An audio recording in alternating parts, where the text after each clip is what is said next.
There's a message, true and glad, for the sinful and the sad.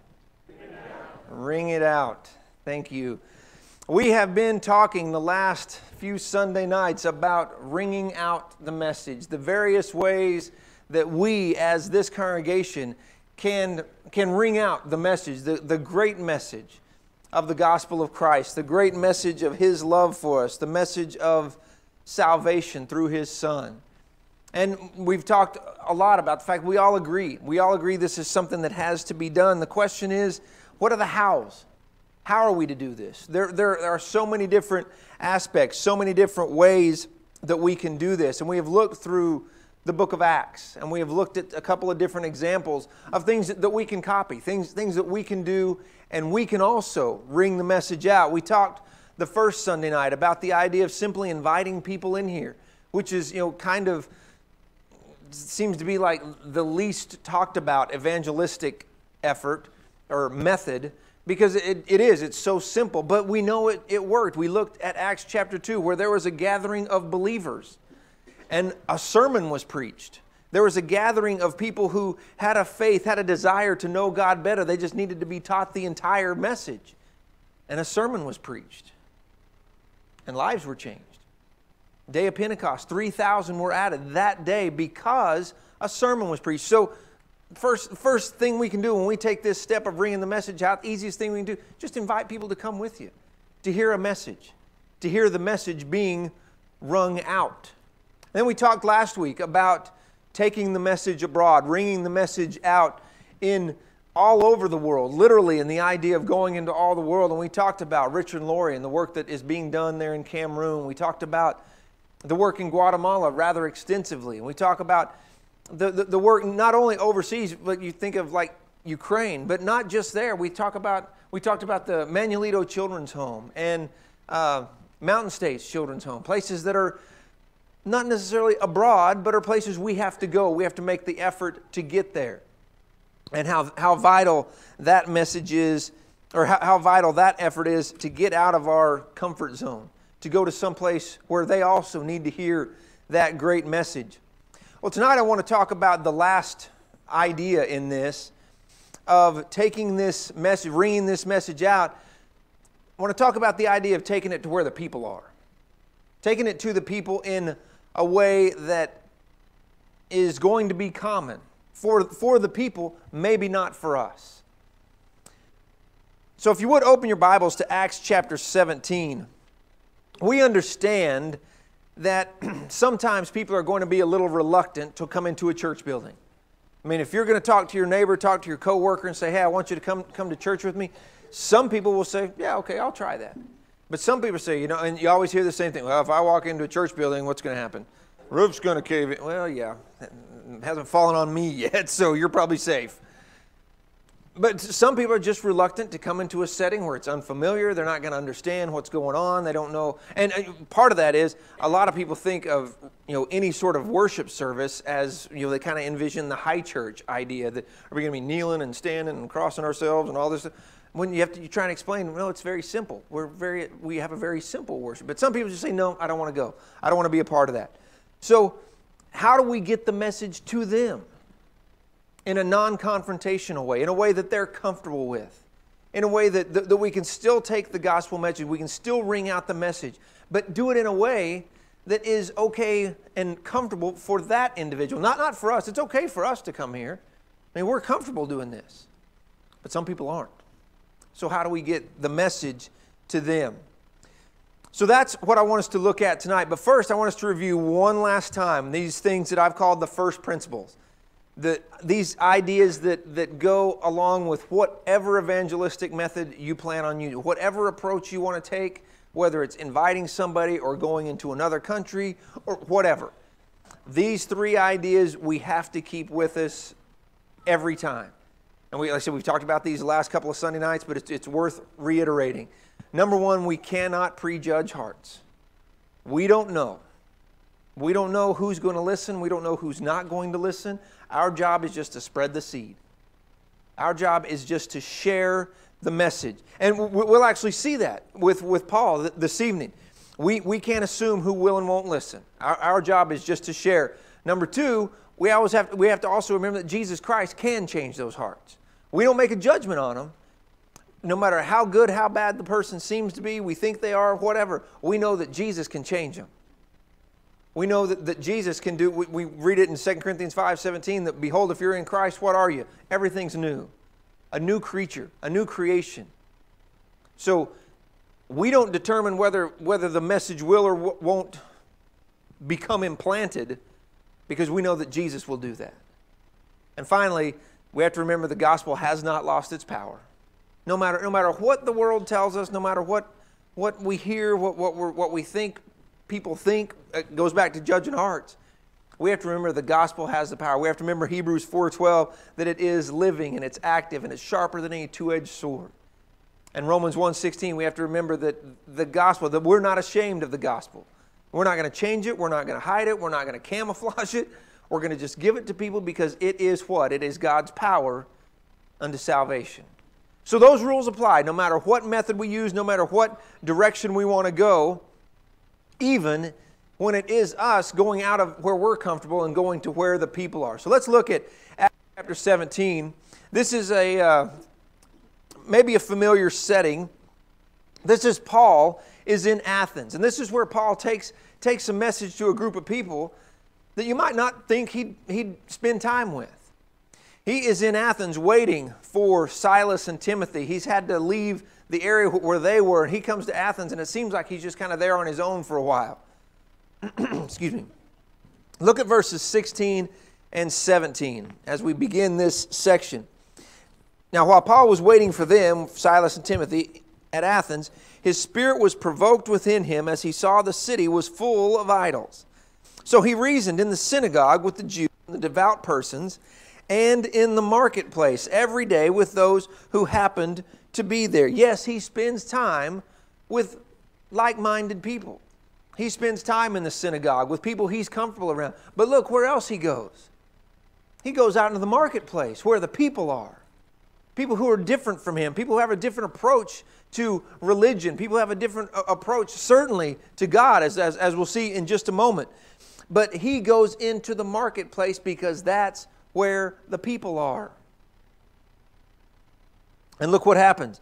Look at verses 18 through 21.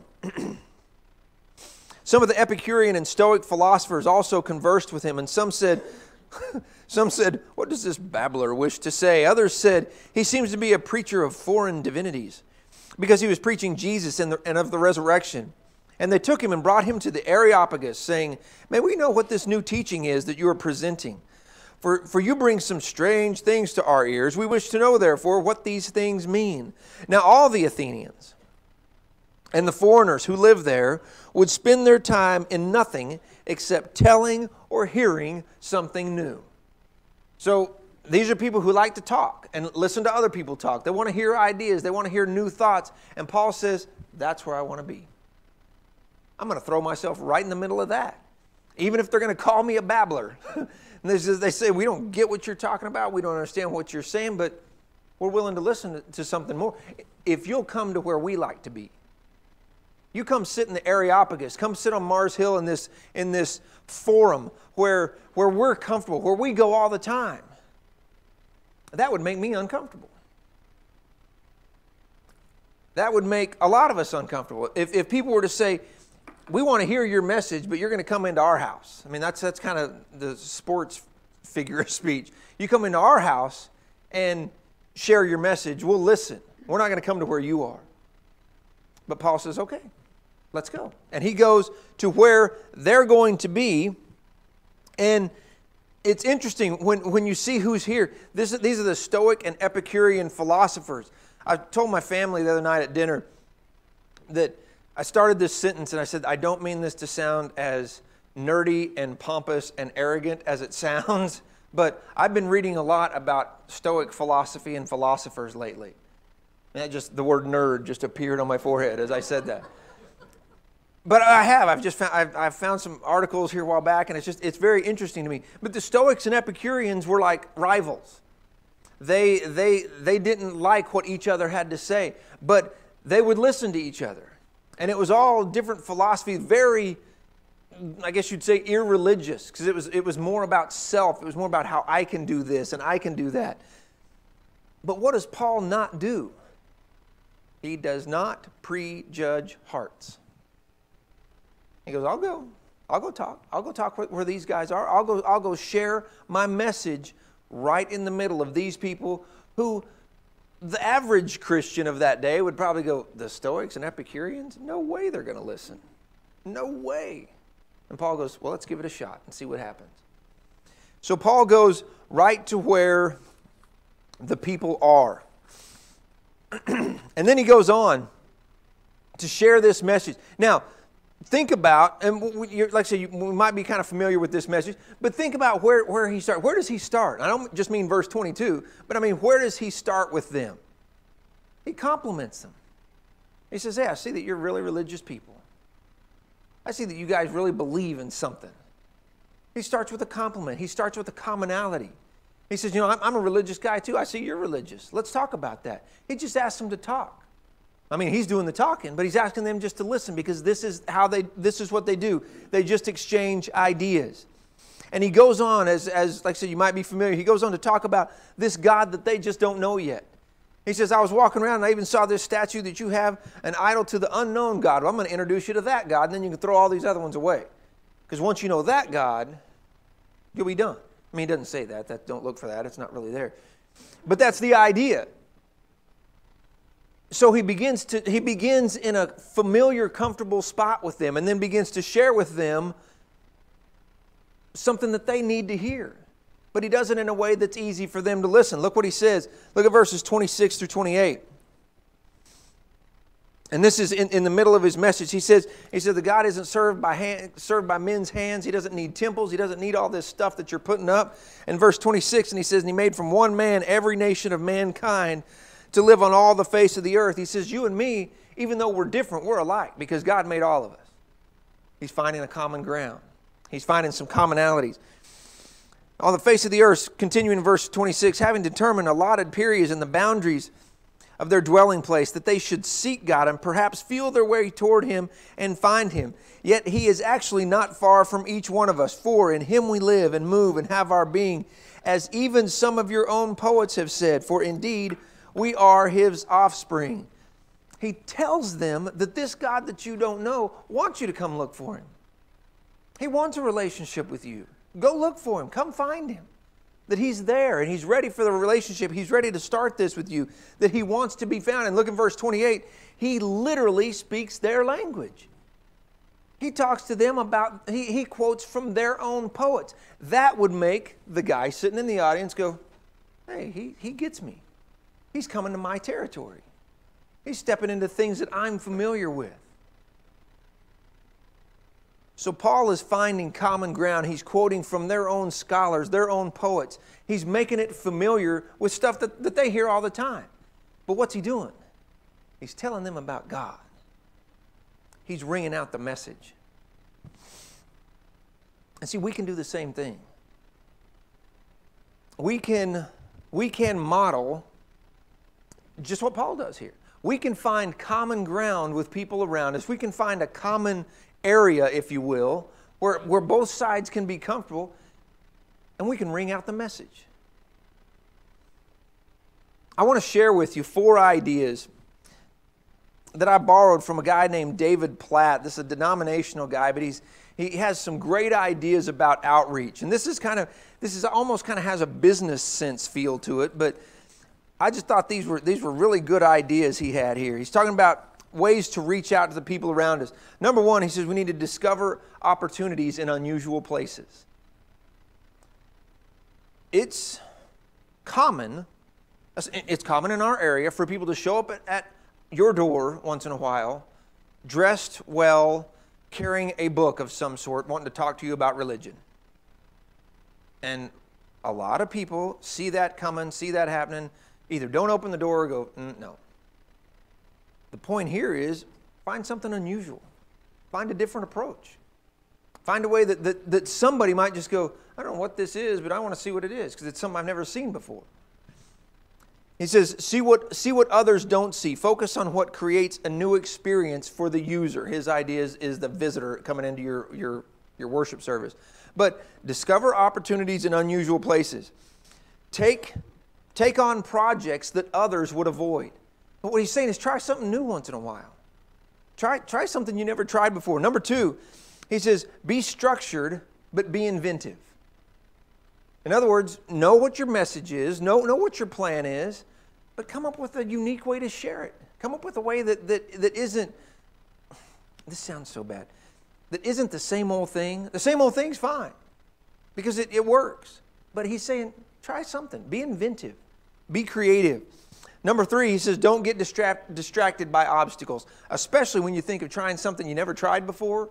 There are going to be obstacles. There are going to be times where you go, whoa, didn't see that coming. Never expected that to happen. But he said, don't get distracted. Expect them. Know there's going to be obstacles. Cross those obstacles and deal with them. Number 4, he says, seek social significance. Connect with people and impact people. And when I read those, I was like, that applies so well to any sort of outreach. So how do we do that? How do we implement those ideas? How do we do that in a scriptural way? How do we take our message, ring out our message where the people are? Well, we have several ways that we can do that. I want to spend just these last few minutes here talking to you about some ways that some things that we already do, but ways that I want to encourage you to get more involved in. And then I want to talk to you about an outreach program. We've talked about this before, but I want to talk to you more about our one question. And see that, I want us to see together that we have an opportunity to go where the people are. So, first thing, I want to show you, this is just a screen of our website. LinderRoad.com. I was going to put it up there, but if you can't remember LinderRoad.com, then don't listen to no, I'm just kidding. Now, I'll tell you this too. This is changing like very, very soon. Maybe even tomorrow. The website's going to change. But use this website. I was asking Ed Klopfenstein before services, because I wrote down all these notes and all these thoughts. And then I was like, wait, do I know that stuff for sure? Am I just making stuff up? But it is true. I checked with him, checked with Naho. You going to our website and just you at your home computer, going to linderroad.com, doing whatever, that increases our exposure to the world around us. Because if the more times people come to our website, Google, the search engines notice that. So a couple times during the week, 2 or 3 times, just go to our website. I mean, there's great stuff there. We have resources, we have videos, we have all kinds of good stuff.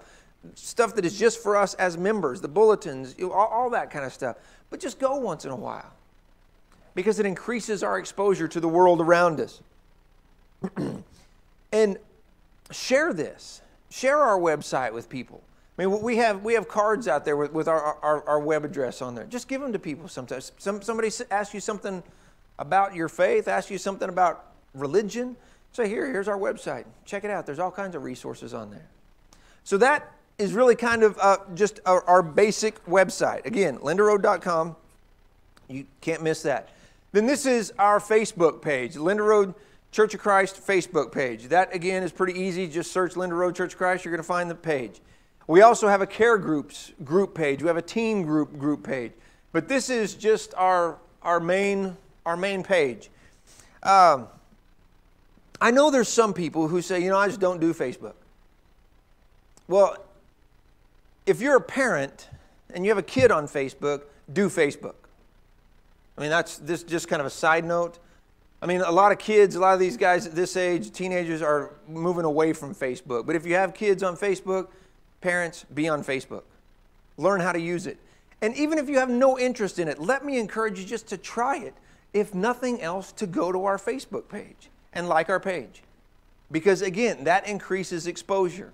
So if somebody out in our community just goes on Facebook and searches for church, ours will be one of the ones that they might see first.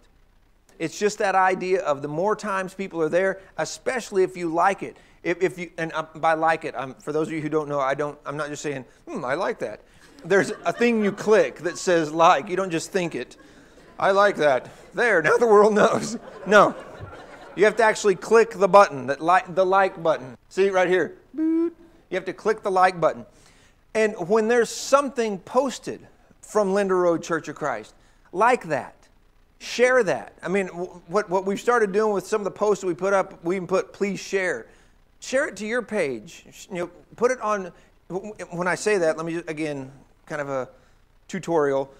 If you hit this right here, I should have shown you a post. Like right here is where something might be posted. Right below that, there will be another one of these. If you share that, it'll go to your Facebook page. And then all your Facebook friends will see it. And it's exponentially, it goes everywhere. So let me encourage you, even if you're a computer hater, try it. Because, I mean, and it's not just because it'll make our time more value or better spent because we spend time doing this. It's because it takes that message further and further and further out. It's unbelievable the number of people that even Facebook can contact. And I say even Facebook because, like I said, the millennial generation seems to be kind of going away from it. But still, I'll tell you exactly the number of users here in a little bit. Okay, so now we're going to get a little edgy. This is Instagram. We have a Linder Road Church of Christ Instagram account. It's a little harder. It's the whole word, Linder Road Church of Christ. But find it, same deal. There are little things at the end of each picture. There'll be a post and something under it, and there'll be a little heart. Click that heart. That says you like it. The more hits that gets, the better for us because it spreads that message further. It makes us easier to find for other people. And this, let me tell you again, back to the parenthetical statement a while ago, parents, your kids probably have an Instagram account. You need one. Okay, let me say that again. Parents, if your kid has a phone, a smartphone, you need an Instagram account. Do not be the parent that goes, well, my kids are all over that stuff, but I don't know what's going on there. Don't do that. I mean, I say that. Take the opportunity to go look at it, and then you'll go, oh yeah, I need to be on here. I need to be watching what goes on here. That's part of our job, right? Okay, so the Instagram account, same idea. Look at, I don't know if you can see it, 261 followers for our Linder Road account. I have no idea who about 60% of them are. It's different congregations in places. They're just random people that have seen our posts. And with these posts, you make the little hashtag, little number sign thing, and you put hashtag, I always put hashtag God is good, hashtag Bible study, hashtag something else. And if some person in the world is looking for something and they just look Bible study, they're going to see our post. So we have, like I said, we have followers on our Instagram account that have no idea where Idaho is. I'm serious. I mean, we have people from all over the world that follow our account just because they've seen something that they thought was interesting. People who have no religious background. People who have no religious, dog in the race or whatever.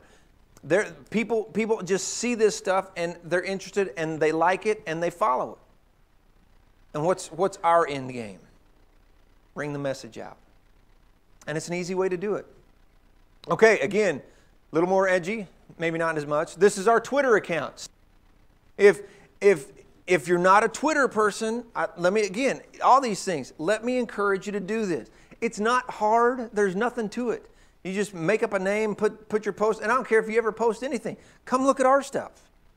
Share our stuff, like our stuff, retweet our tweets because it gets the word out. And it's so easy. There's really not much to it. Again, parents, same speech. Your kid's on Twitter, you're on Twitter. That's the rule. Just if you don't leave with anything else, remember that.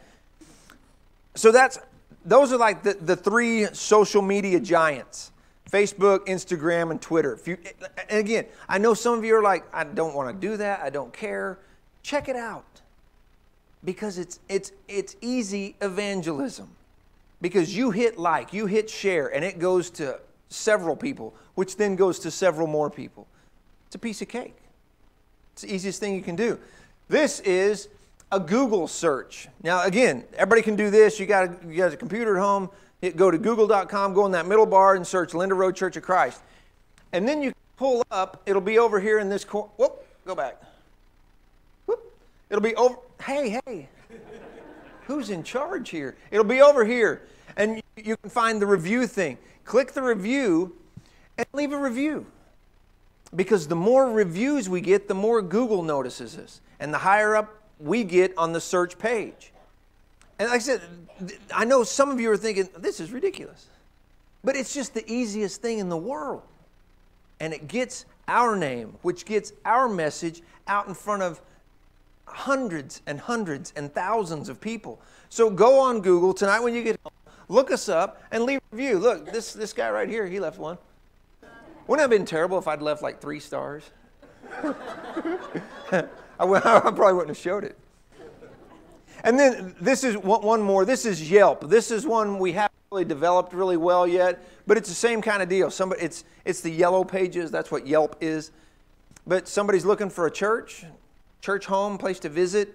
They look it up. The more reviews we get, the more activity we get, the higher up the search page we get.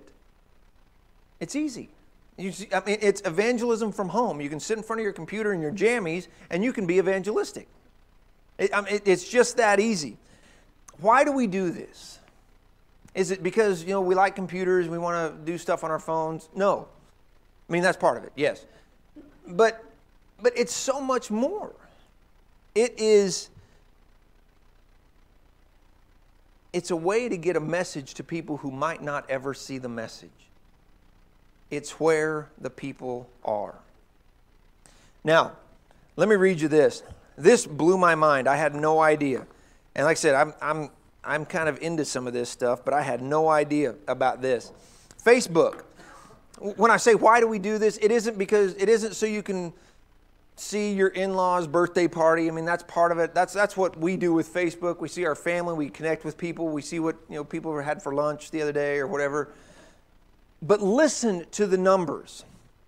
Facebook is quickly closing in on the 2 billion with a B, billion user mark. The social network had 1.86 billion monthly active users as of the end of 2016, up 1.79 billion the previous quarter, 1.5 billion a year earlier, according to its fourth quarter earnings report on Wednesday, February 1st.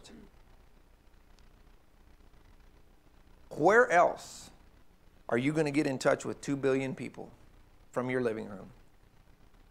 So when you go home tonight and decide, all right, I'm going to create a Facebook account because Clint said so. When you create your Facebook account and you go to something the Linder Road Church of Christ does and you share it, you're tapping in to the beginnings of 2 billion people. That's unbelievable to me. This statistic gives information on the number of active Instagram users as of September 2017. As of that month, the mainly mobile photo sharing network had reached 800 million monthly active users. 800 million users on Instagram. Put a picture up, put a Bible verse under it, put it out on Instagram. Put a hashtag, put a Linder Road Church of Christ under that, put a whatever.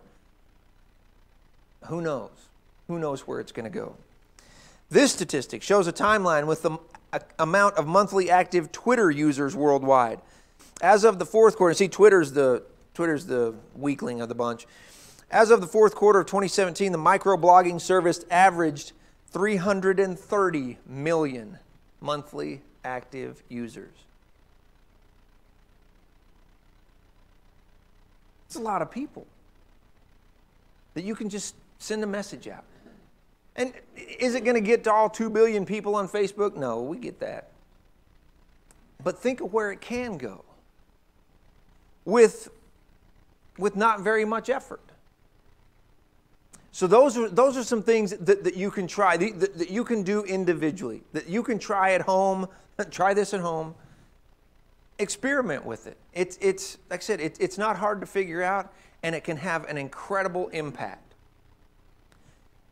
For us as a congregation, we have, as we've been talking to you over the last several weeks, several months even, we have an event coming up at the end of April, 1st of May, that we started out as 12 questions. We changed it because of some different things to 1 question. This is going to be a big deal. This is going to be an exciting thing. And I think we've kind of explained it. Let me just briefly tell you what the deal is. What we're going to do is we're going to put this website, it's going to become active here in the next few days, next couple weeks. And then we're going to put this what you're seeing right here on billboards. We're going to give you opportunity. We're going to put it on business cards. We're going to put it on bumper stickers, T-shirts. And what we're hoping, what we're going to be praying about is that people will see that and just go, what is this? What's one question? And we put the little Idaho here so people will see that this is something for them. This is a regional thing. And what it will say on that site is, if you could ask God one question, what would it be? Now, admittedly, we didn't invent this. We didn't come up with this. There's several other congregations in the South that have done this. And they have some amazing stories of the number of people that they've reached. So what we'll do is people will go on this website and they'll type in their question. We'll get that information. And we're kind of having to kind of project a little bit, but we're going to come up with 10 categories, 10 categories. And we're going to have 4 guys come in and answer those questions in 4 nights. And we're going to live stream it on Facebook. What that means is we're going to videotape it. It's going to go on our Facebook page. And again, let me tell you this. Our Facebook live streams, we have people that watch those from all over the place. It's bizarre to me. I check it almost every Sunday just to see who liked it, who followed it, who watched it. People watch them all over the place. So we'll live stream it, but we're also going to invite people here. We're going to invite people who are here or watching it live to also get on our Twitter account, to get on our Facebook page, to email us, to text us, and ask us follow-up questions. And these guys that are going to be answering these questions, they can deal with follow-up questions. So what we're doing is we're telling our community, we want to hear what you think. We're not going to tell you what to believe. We want to know what you have questions about. And we're going to do our best to answer them. And I guess specifically I should say we're going to let God's Word answer them. And so what you can do as a member of this congregation, whether you want to be involved, however you want to be involved, number one, pray about this. Put this on your daily prayer list. Get God right in the middle of this. Talk about this. Talk about once this, and again, don't go there now. Don't go sharing this with your friends now because they'll just make them mad at you because it doesn't work just yet. But once this thing goes live, and we'll let you know when that happens, tell people about it. Share it with people. We're going to order shirts. Next Sunday, you'll have an order form in your mailbox. If you want a shirt, we'll order a shirt. Just tell us you want one. Tell us your size. It might not look exactly like this. I just made this up today. But have it on the back. Maybe, I don't know, we'll figure that out when we get right down to it. But then we can wear the shirts around. And people see that and go, what's that? And it starts a conversation. You get right where the people are. And you just talk about it. And you let them know what is available through that website. We're going to have these bumper stickers. And I know a lot of you are going, I'm not going to use a bumper sticker. But these are removable bumper stickers. And we know they're removable because we did a test run on them on a file cabinet in there. And it works. It comes right off. So you can put it on your car for a month or so and then take it off if you want to. But this website, Lord willing, will be active for at least a year. And we'll post the videos of the actual live events. So you could leave this on your car for a year or two and drive people, again, back to the website. There's a bumper sticker too. So put a bumper sticker on your car. Put it on one of your coworkers' cars. No, don't do that. I'm just kidding. But why do we do this? I mean, that's a real brief, real fast synopsis of what onequestion.net is going to be all about. But it's something that we can all be a part of. When we get this live and when we start sharing it on our Facebook page, on our Instagram account, our Twitter account, you do the same. Retweet it, share it, like it. Help us spread that around so we can give people the opportunity to ask a question. And more than that, we can have an opportunity to answer people's questions. So why do we do this? Why do we put so much effort into something that we don't know for sure is going to work? Because we don't know for sure it's going to work. I'll just be real honest with you. Why do we risk failure? Why do we risk disappointment? Because it matters. Because ringing out the message matters. And we take this route that seems unusual to a lot of you, to some of you, it may seem crazy because we've never done anything like it before. But we're going to where the people are.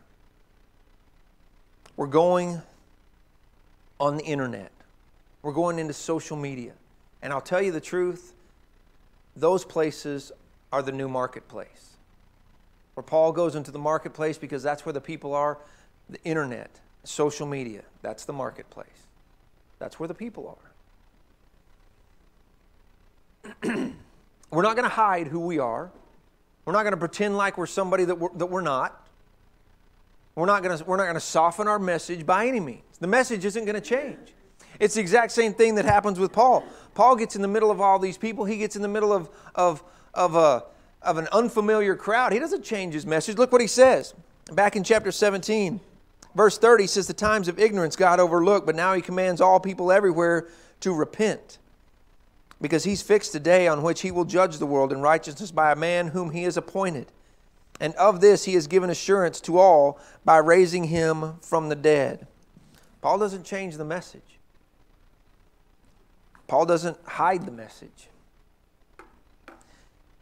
We do all these things, whether it's door knocking, or our CD handout thing that we did a few years ago, or One Question, or our website, or Twitter, or Instagram. We do all these things to get the message out.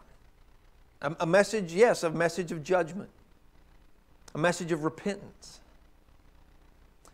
But we want the people to know the message of forgiveness, the message of mercy, that God showed to all of us, that God's given to all of us through the cross. That's our message. Always has been our message, always will be our message. That message that we want to ring out, that message stands tonight. In Christ, you can have forgiveness. That's what we want the world around us to know. And you can know that tonight. Maybe you're at a point in your life where maybe you're not a Christian. You've never been immersed into Christ and you want that forgiveness. You want to know that message. Or maybe as a Christian, you have there's something in your life that you want to turn over to God or you want our help with. As we stand and sing in a minute, you can come forward and we can pray together. We share that with us and we can work on this together. Because that's part of the message too. Whatever you need, if there's anything we can help you with, let us know while we stand together.